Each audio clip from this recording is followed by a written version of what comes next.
فرمائیے. جناب عبدالرحمان شافی صاحب سے درخواست کروں گا. شافی صاحب. عبدالرحمان شافی صاحب. شانی صاحب. شافی تخلص ہے آپ کا؟ نہیں، شانی ہے. شانی شانی. شاعر بھی ہیں آپ؟ شاعر بھی ہیں؟ نہیں، شاعر تو نہیں ہے، ویسے ہی ہے. بس یہ لفظ. حضور السلام علیکم جی. وعلیکم السلام. حضور آپ کے نزدیک وہ کون سی شرائط ہے جن کو اختیار کرنے سے مسلمان امت میں اتحاد ہو سکتا؟ وہ شرائط ہم تو نہیں بنا سکتے، کیونکہ امت کے معاملات میں اللہ اور رسول بہتر جانتے ہیں. ٹھیک ہے نا؟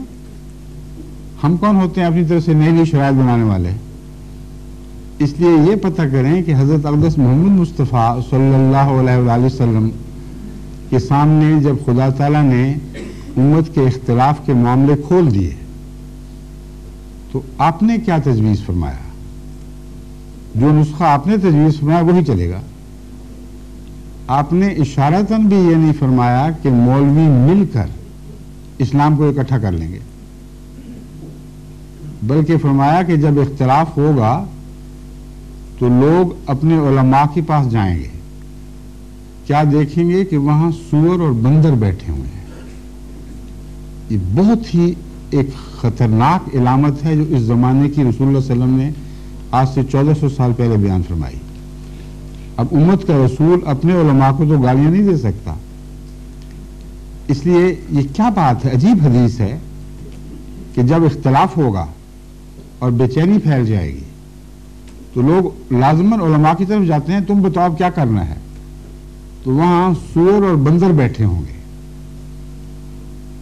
جب قرآن کا مطالعہ کریں تو یہی بات یہودی علماء کے متعلق قرآن میں لکھی ہوئی ہے کہ ان کے علماء سور اور بندر ہو گئے، جس کا مطلب یہ ہے کہ بعض لوگ ایسے ہیں جو جب خدا تعالیٰ سے روگردانی کریں تو بندر نقالی کرتا ہے.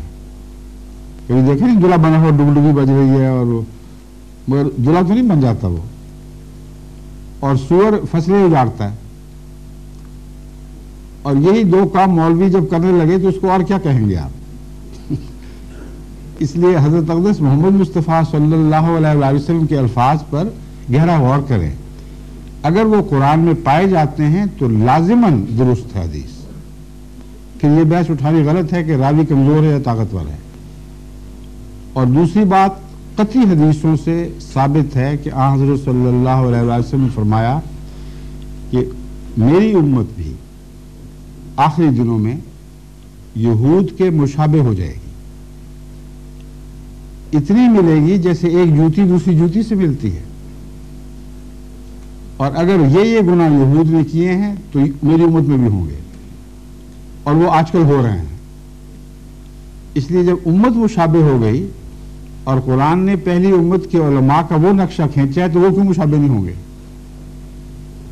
پھر کیا ہوگا؟ آن حضرت صلی اللہ علیہ وآلہ وسلم نے ان بگڑے ہوئے حالات میں خدا کی طرف سے قائم کردہ امام کا ذکر فرمایا ہے. ایک نام امام مہدی ہے جو سب نے سنا ہوا ہے. ایک نام مسیح ابن مریم، یہ بھی سب جانتے ہیں.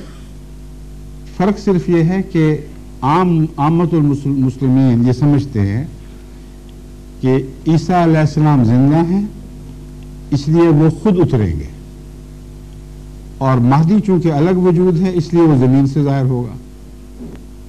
جب تک یہ واقعہ نہ ہو امت ایک ہو ہی نہیں سکتی. یہ دو ٹوک بات ہے.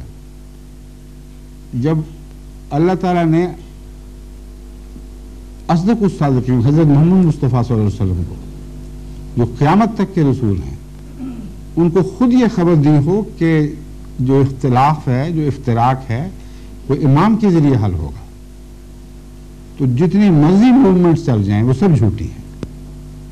رسول اللہ سچے اور یہ مولوی دعویٰ کرنے والے کہ ہم اس موومنٹ کے ذریعے، اس موومنٹ کے ذریعے، اس تحریک کے ذریعے، اس تحریک کے ذریعے امت کو اکٹھا کر لیں گے، بالکل جھوٹ ہے. یا رسول اللہ کی بات مانیں یا مولوی کی بات سنیں. بالکل درست ہے. تو آپ نے ایک جگہ بھی